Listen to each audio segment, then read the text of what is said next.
Coming at you live from Brooklyn and Jersey, it's Real Talk, Rates, and Repeat with your hosts, Gary and Queenie from Cliffco Mortgage.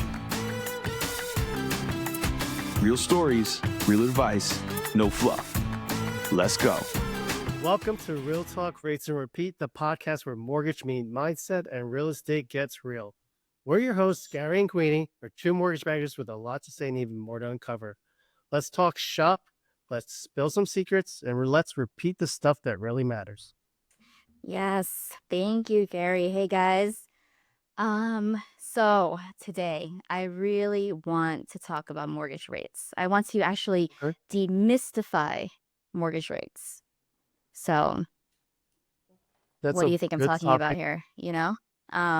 So just to give a little context, a little backstory to this. Recently, I had a client call me, and we're at the tail ends of our process. We're actually closing tomorrow, and he says, "Well, so why is my rate this? Because I'm seeing this." That's all he said. "I am seeing this," and I go, "Okay, well, where are you seeing this?" Right? Because the whole point of going to different lenders or shopping per se in the beginning of the process is because there isn't, unfortunately, one set mortgage rate that is put out there, and everyone who gets a mortgage, they get this rate and that's it, right? Every lender offers different rates. Even if you Google it, which is apparently the all power of knowledge platform out there, Google, the rate that's going to pop up when you say, "What is the current mortgage rate?" is not going to be the rate that you're going to get, or the usual rate that's out there, or whatever the case may be. Like it's not accurate, right? So Yep. when people want to second guess, let's say, their lender, or kind of do their own due diligence, um, why is that not advised? And why that's not accurate in general. So that's kind of the topic I want to touch on today. What do you think, Gary? Listen, I think it's a great topic. A lot of the times when we first get introduced to clients, the first question that always pops up is, "What's your rates?" Right? And a lot of people don't understand that, like you said, rates aren't just one size fits all. If that were the case, anybody could do the job. Then you don't really need us, right? But every transaction, there are, how many different adjustments based on agency? I think Oh my there's, goodness. yeah. So for the So people, basically, yeah. yes, go. You So go. so for the people that are sort of unaware of sort of how rates are determined, there are things called LLPAs, which stands for loan level pricing adjustments, that are required by Fannie Freddie for every single loan. They are inclusive of your credit score, how much you're putting down, the property type, and how long you're looking to lock for. All those factor into sort of what factors into what your rate winds up being. Now, are all rates the same, Queenie? All rates are definitely not the same. Just like you said, there's all this stuff that factors into the final rate that you get as a consumer. But then let's go even further back from there, right? Before you as a consumer even speak to a bank to tell them your scenario, your credit score, the purchase price, your down payment, and all that stuff that contributes to the rate that you're going to get, let's go further back to where the lender gets their rates. So it's kind of like, have you ever wondered, how lenders come up with a mortgage rate that they actually offer you before they know, okay, well, what's your credit score? How much are you putting down? How are you qualified? What your debt to income ratio is, what type of property you're buying. It's not a random number that they just kind of come up with in the morning and they say, okay, this is where we're going to start. And then depending on your credit score, we're going to add this or minus that. It's actually influenced by a lot of big picture factors. And, just to kind of set the tone here, I don't expect or want anyone to listen to this episode and then go, "Oh, wow, like now I need to understand how politics work and the economy works," and kind of, really have to dive deep into all that. It's just a very high level but simple way of explaining to you guys, like, okay, before you talk to us in the morning when we get to work, when the rates are released in the morning at usually, 9 to 10 a.m., what happens before all that, where the bank goes and releases these rates to us, that we then get to do all that puzzle piecing together after speaking to the specific client, right? So the market sets the stage, right? Right. Yes. Yes. At the end of the day, yes. So what I usually try to tell a client when they ask, like, how are your rates determined? I do say that, we like when it is an HC deal on a higher level, we say, if it takes a look at what the 10-year treasury is doing, right? But on a deeper sort of micro level, it's influenced by mortgage-backed securities. It's influenced by the sale and purchase of mortgage-backed securities. That's all dependent upon sort of what the market is doing and how it's reacting. That's what I usually tell clients, and that's super, super high level. Mhm. And that usually sort of at least sets the tables for the discussion. How about you? What do you say?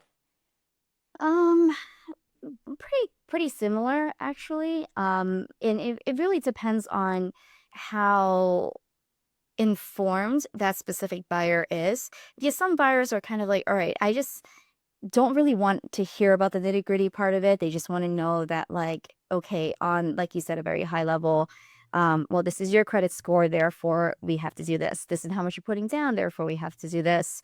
And then we throw in a little bit of like, well, because of the economy and if there's any type of uncertainty, just as an example, during COVID, it was very easy to explain why rates were where they were because there was a very massive pandemic that was happening in the world, that created a lot of uncertainty in the economy, or also triggered, a lot of financial aspect level help that was needed.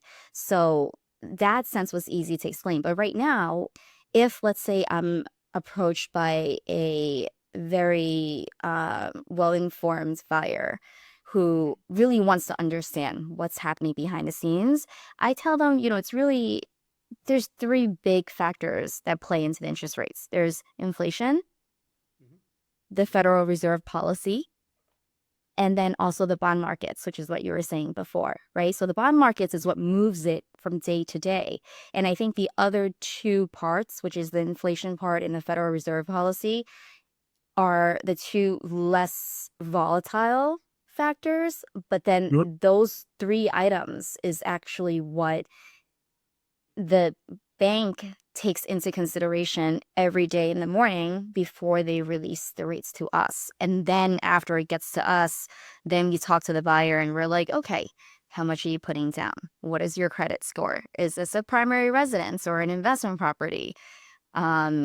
Is this a condo, a co-op, a single family, a 3-family, a 4-family, a mixed use family, property? Right. So all of that, then we get that last rate for you as the client. So should we dive even deeper into that? Am I getting too much into like economics 101 No, right now?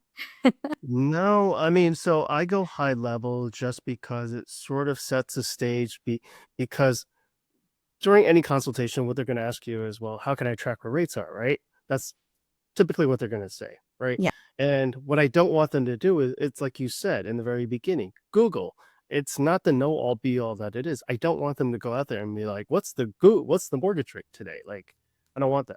So I want to give them at least some sort of tool so that way they can measure and they can see, right? It's not accurate, but that's why I tell them. It's just like, listen, your price point is this. It's, it follows a trend of the 10-year loosely.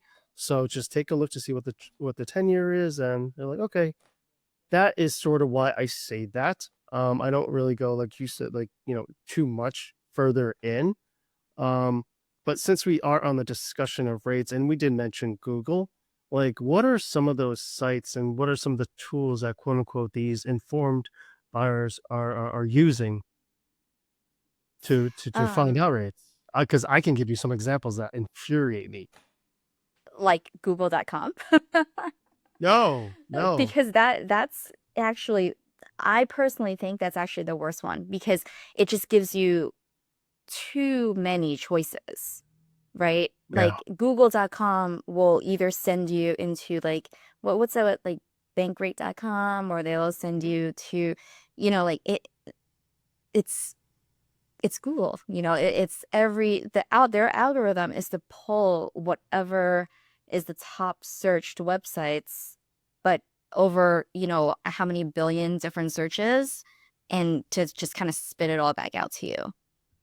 Yeah. So how do you know? Goo- Like, Yeah. Google is an interesting one just because I do see Google whenever you could probably do it right now. You could probably Google mortgage rates today on google.com and it'll pull results from Yahoo as well as Bankrate. And I just find it funny because it's pulling something from Yahoo and it's just like Yahoo used to be a search engine that everybody used. But the site that infuriates me is on Reddit. There's a subreddit titled mortgages. And on there, oh, every single, Reddit. Yes, yeah. that is so true. I forgot about that. Reddit is like the, it's like Google had a child and it's Reddit. Like that's how I feel, like, because it's kind of like it, there's so much information and there's always a Reddit topic, right? Every topic Mhm. you can think of, there will probably be a Reddit topic on that. But then it's like Oh, yeah. without any factual backing to it, because it's just people contributing their ideas. And that's why it's so infuriating because it's like the old school forums that everybody used to go into, type and all that stuff. It's what I call it's the adult BuzzFeed. That's it. I Thank you for got giving me my a thumbs thumbs up. up again. Thanks. So yes, I call it adult BuzzFeed. Um, I like to browse it. I like to peruse it, and some of the things that sort of just annoy me to death is people on mortgage subreddit. They're usually consumers. They're usually buyers, and they want to get some consultation. So they want to, and I understand you want to do research, but they go in there. It's like, what's rates? What are you rates? Are you guys seeing? And that's the blanket question that they give. They don't tell you sort of, how much you're buying for, how much you're putting down, what your credit is like, where you're purchasing, right? Um, what type of property. They don't tell you any of that. And people are just spitting out rates over there and they're like, "Oh, it's too high. Oh, it's too little." And I just, I don't really reply to that just because it's social media, right? It's still social media. So at any point they're going to come back and be like, "Well, you're wrong. You're." So I choose not to participate in it. But just watching from an outsider's perspective, just taking a look at it, and there's just so much information. There's so much misinformation, not information, but misinformation. All Not a fan of, I mean, okay, I can't say I'm not a fan of Reddit because I do go on Reddit and then I no, go down this rabbit hole and I'm just like, oh my God, I didn't know this existed, and like, But if I'm trying to find out information as important as what is my interest rate, right? That I'm going to be paying on a mortgage of hundreds of thousands of dollars for the next 30 years, Reddit is not the place to go for that. That's all I'm saying. Google is not the place to go for that. Um, a real live person who works at a bank, who's a loan officer, who does this for a living is who you should be going to. And hey, look, I'm not going to use this episode as like a self-advertising episode saying, hey, come to me, come to me. I'm the only person who can give you a rate. It's go to a loan officer, go to a few loan officers if you need to. But and feel free to Google afterwards just to kind of like self-educate a little bit if you want to. yes, But a person that does this for a living is who you should really be basing the final decision on. And even if that means you have to shop around a little bit if you don't trust that first person you're speaking to or you want to fact check them, that's fine. But just don't shop on Google. That's all I'm saying. Um, but also, this to there's an educational factor to this episode as well, right? Like I do want to explain, again down to like the different market set stages that come that creates these mortgage rates again prior to us giving it to our clients. Like, when you say inflation, we kind of assume that the consumer understands what that means. So part of this, I want to really break it down and say, well, what is inflation, right? And why does that affect the rate? And on a very simple level, in just like maybe 2 sentences, I would say, when inflation rises, the value of money goes down over time. So we all know that, right? When inflation goes up, the value of money goes down, therefore everything is more expensive. So for that case, lenders have to charge higher rates to make sure that they're still earning a certain decent return in the future. So inflation is actually a huge factor on when people say like rates are going up, rates are going down. If inflation's going up, rates are going up, period. Just like how anything that you purchase will go up when inflation goes up. Mortgage rates, as not tangible as it is, it's not an object, it's still a consumable item in the bank's eyes. Does that make sense? Yeah, it makes 100% sense. I mean, that's honestly why rates went up in 2022. Remember, Mm-hmm. so significantly that one day. I think I think we were close to like 3.5%. Then all of a sudden within one day, rates jumped up to over 4.5, almost 5%. I remember in that one day. And people were asking and wondering what happened. And it's like you said, inflation was the big topic during that time.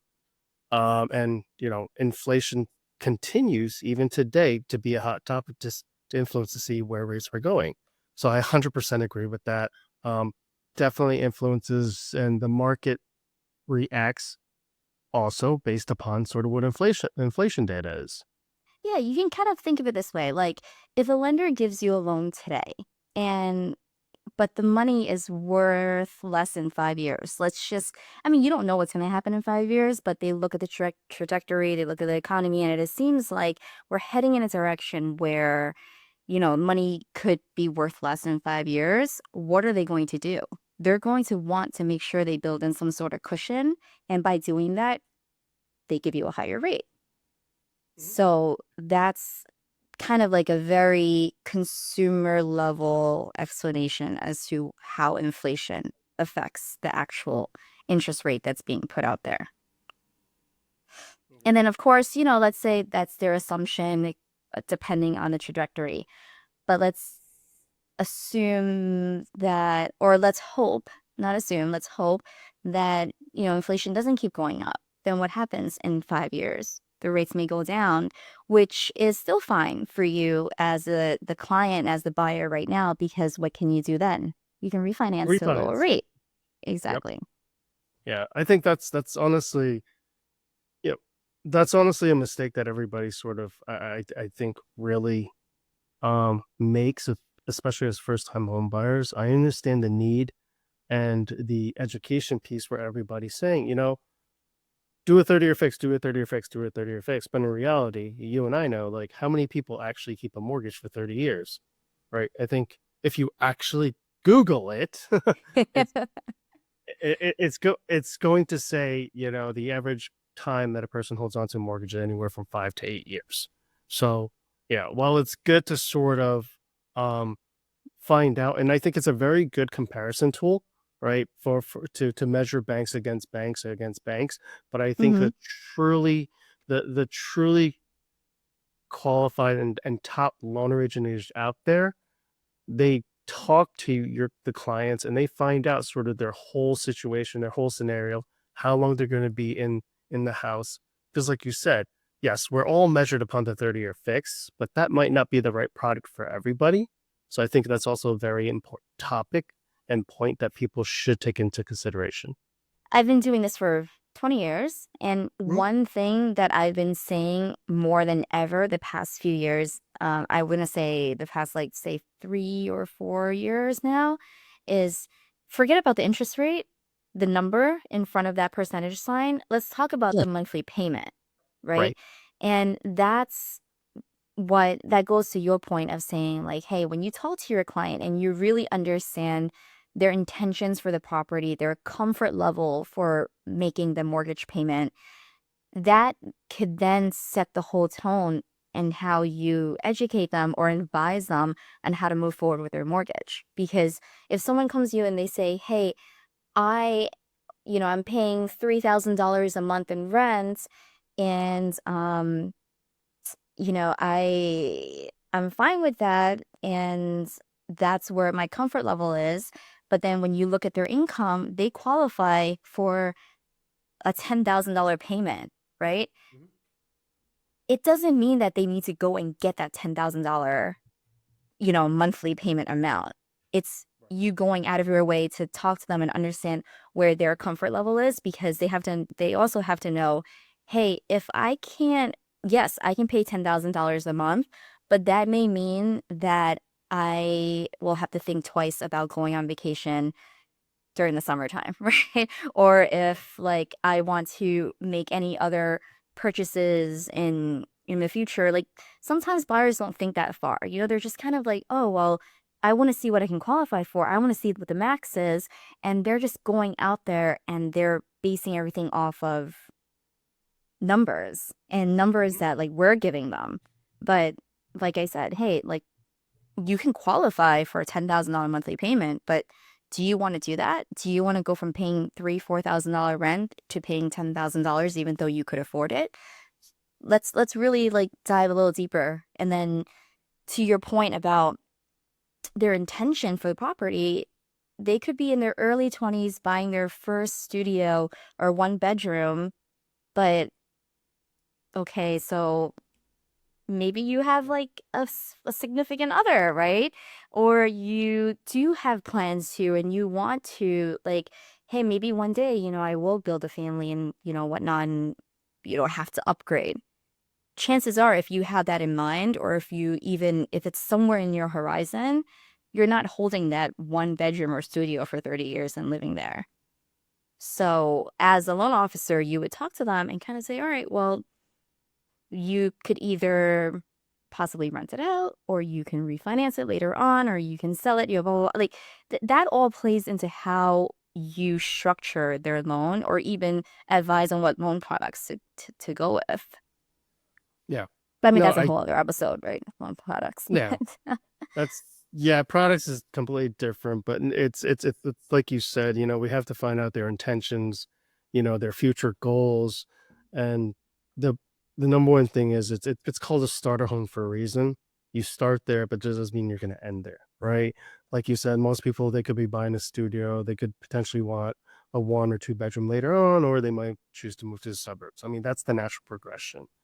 Um, but not to, to change the topic a little bit, right? So what are some of the biggest, why don't we go through myths and facts about rates? Where should you look at rates, or where you shouldn't look at rates? If I'm looking at bankrate.com and I see, Finance of America, their rate is 6.25, how do I know that's my actual rate? Is that actually a website, Finance of America?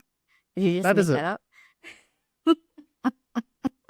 I could say Bank of America, Finance of America, Bank of, Okay, all right. Um, I mean, it's there's always a bank with some sort of name, but right. but yes, Uh, Finance of America is they are a true lender. Actually, maybe this is a chance for me to backtrack a little bit. So before I was saying, hey, I don't love the idea of them going online at all, Googling, hey, what's the current interest rate, yada, yada, right? The truth of the matter is, they're no matter what, the consumer probably will do that. Your buyer will do that. They are going to search on the internet somewhere, and their initial search will probably be, what is the current mortgage rate, or what is the current 30-year mortgage rate, whatever. So what I want them to do when they see that is understand that, okay, fine, you can use that as an informative rate, but understand that that rate can shift anywhere from an eighth all the way to 3/8 of a percent one way or the other. Kind of have that in your mind that, like, okay, fine, like you're gonna get curiosity always kills a cat, and that's fine. You go on Google, do your thing, search, but just have in your mind that your rate could be a variation of that, up or down by any eighth of a percent. Just be open minded to that. And Right. That's all I ask. And if you're curious, then you can just ask your loan officer, hey, I'm seeing that the average rate is 6.5, but you just told me it's 6.75.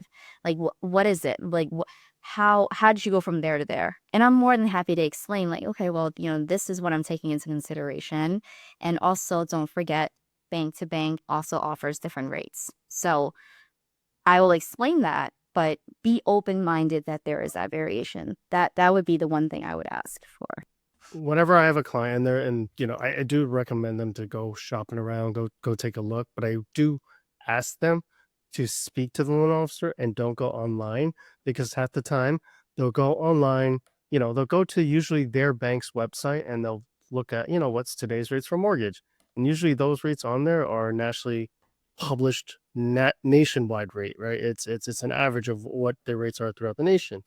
So what people don't understand is the rates are different in California than from here, even within the bank. And they don't understand that. Yeah.